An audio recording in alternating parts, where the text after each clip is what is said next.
The Big Yin. How, when I'm no religious, I sometimes look to the sky and ask, why me? Or gie it, want to fuck, big guy? You see, I'm no looking for answers. I'm no even wanting a reply. But if there was a supreme being, then I'd like to know fucking why. He took my da at 51, my ma at 54. How's that fucking fair, you cunt? Am I being greedy expecting more? They both died far too early and left me and my two wee brurras.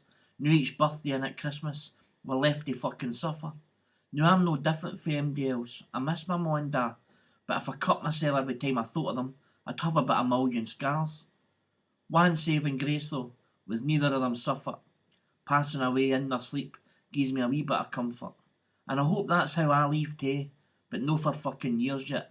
So keep your eyes and hauns off me, Big Yin, if you're there, you lousy shit. The Big Yin.